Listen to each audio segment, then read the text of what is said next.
கர்த்தருக்கு ஸ்தோத்திரம். ஊழியரின் ஊழியத்தை குறித்து ஒரு சிறிய ஷார்ட்டான மெசேஜை பார்ப்போம். உன்னத பாட்டு 2:15.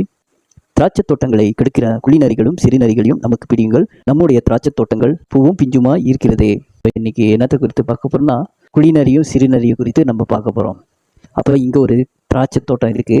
அந்த திராட்சை தோட்டத்தில் ஒரு பூவும் பிஞ்சுமா இருக்கு. அப்போ இது நரி, இந்த குழிநரியும் சிறுநரியும் என்ன செய்யுது, அதை அழிச்சு போடுது. அதை கவனிக்கணும். அதனால் இங்கே நேசர் சொல்கிறாரு, பிடிங்கள், நமக்கு பிடிங்கள்.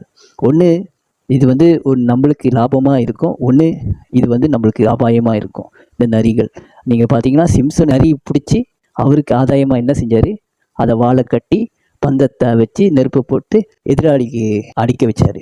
ஏன்னா இஸ்ரேல் ஜனங்களை காப்பாற்றணும் சிம்சனு. அது அவனுக்கு நன்மை. அதே போல் தான் சிலது நன்மையும் இருக்கும், சிலது தீமையும் இருக்கும், இந்த குழி நரியும் இந்த சிறு நரியும். அப்போ இன்றைக்கி நம்ம பார்த்தோன்னா, திராட்சை தோட்டம் சொல்லும்போது வீடும் சரி சபையும் சரி, இது ஒரு திராட்சை தோட்டம். அதுக்குள்ளே சின்ன பிள்ளைங்க இருக்குது, வாலிபர்கள் இருக்கிறாங்க. சபையிலையும் அதே தான். அப்போ இதை காக்கணும். இவங்களுக்கு பரிசுத்தத்தில் தான் நம்ம வளர்க்கணும், அசுத்தத்தில் கொண்டு போகக்கூடாது. வேறு வேறு உபதேசத்தை, கள்ள உபதேசத்தை நுழைக்கக்கூடாது.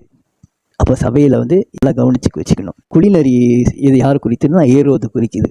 ஏரோது யோவான் பேச்சை கேட்டுக்கிட்டு இருந்தார், நல்லதை கேட்டுக்கிட்டு இருந்தார். ஆனால் இது குழிநரிகள் பாவம் மிகுதாய் இருக்கிறது, அந்த பாவத்தை விட மாட்டாங்க. அப்போ அந்த சமயத்தில் பாவங்கள் இருக்கும்போது இவர் என்ன செஞ்சிடாரு, அந்த பேச்சை கேட்டு யோவான் ஸ்நானகரை தலையை வெட்டிடுறாரு. பரிசுத்தவான்களை சாகடிக்கிறவன். அப்போ யாக்கோப்பையும் சாகடித்தான். அதே போல் இவங்களை இந்த காலகட்டத்தில் நம்ம பார்த்தோன்னா, தேவ பிள்ளைகளை சபையை துன்புறுத்துறது, ஊழியக்காரங்களை சாகடிக்கிறது, நல்ல ஊழியக்காரங்களை அநேக பெரிய பெரிய காரியங்கள்லாம் செஞ்சு சபையை துன்புறுத்துறவங்க தான் அந்த குழிநரிகள். அதே இன்னொன்று எடுத்திங்கன்னா சிறுநரிகள். இது சின்ன சின்ன விஷயங்கள். இன்றைக்கி சின்ன சின்ன விஷயங்களை சபைக்குள்ளே ஈஸியாக நுழைக்க விடக்கூடாது, வீட்லேயும் நுழைக்க விடக்கூடாது. அநேக ஓநாய்கள் வரும். அப்போ பெண் பிள்ளைகள் இருக்கிற இடத்துல என்ன செய்யப்படும், கெடுக்கிறதுக்கு. அதே போல் தான் இந்த சின்ன சின்ன பாவம் தானே, இதுங்க நம்ம என்ன சொல்லிடக்கூடாது, இப்போ தெரியாதுதான், அப்புறம் இவங்க வேறு மாதிரி போய் செஞ்சு தெரிஞ்சுக்குவாங்க அப்படின்ட்டு நம்ம அதை விடக்கூடாது. நம்ம பரிசுத்தத்தில் தேவனுடைய வசனத்தில் நம்ம விதைக்க அது பலனை நம்ம பார்க்க முடியும். வசனத்தை தான் விதைக்கணும், அப்போ தான் அது வளர்ச்சி கொடுக்க முடியும். இந்த மாதிரி உள்ள நரிகள்லாம் நம்ம பிடிச்சி விரட்டணும். அப்போ அது யாரை குறிக்குதுன்னா, பவுலை குறிக்குது. பவுல் சவுலாக இருக்கிற டைமில் சபையை துன்புறுத்தினார். அவர் ஒரு சிறுநரியாக இருந்தார். அதான் சொல்கிறது, ஆண்டவர் என்ன சொல்கிறார், பக்தி உள்ளவனை தெரிஞ்சு கொள்கிறாரு. அவன் பக்தியில் தான் செய்கிறான், ஆனால் அவனுக்கு தெரியல தேவனுடைய திராட்சை தோட்டத்தை இந்த நரி போல் அவன் செயல்படுறது தெரியல. ஆண்டவர் முள்ளின் மேலே உதைக்கிறது அவனுக்கு கடினமாக இல்லையான்ட்டு பவுலை பற்றி கேட்டோன்னே பவுல் சொல்கிறாரு, நான் என்ன செய்யணும்னு சொல்கிறாரு.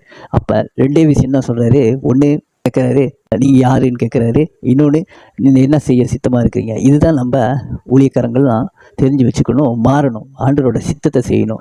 எதுக்கு, இந்த சின்ன சின்னவங்களை நம்ம பாதுகாக்கணும். இந்த வாலிபரும் இந்த சிறு பிள்ளைகளையும் நம்ம வேறு உபதேசத்தில் செய்யக்கூடாது. அவர் அறியையும் சொல்லிக் கொடுக்கணும், அப்புறம் அவரோட சித்தத்தையும் சொல்லிக் கொடுக்கணும், வேத வசனத்தையும் அப்படியாக உண்மையாக சொல்லிக் கொடுக்கணும். அப்போ தான் தேவன் என்ன செய்வார், அந்த பிள்ளைகள் மேலே கர்த்தர் கனி உள்ளது வாழ்க்கையாக கொடுப்பாரு. அந்த திராட்சை தோட்டத்தை நம்ம கவனிக்கணுமா, நல்லா பார்த்துக்கொள்ளணும். அப்போ நம்ம இதில் கரெக்டாக இருந்தோம்னா கர்த்தர் நம்மளை ஆசீர்வதிப்பார், கர்த்தர் நம்மளை நடத்துவார். கர்த்தருக்கு சித்தமானால் அடுத்த வீடியோவில் பார்ப்போம்.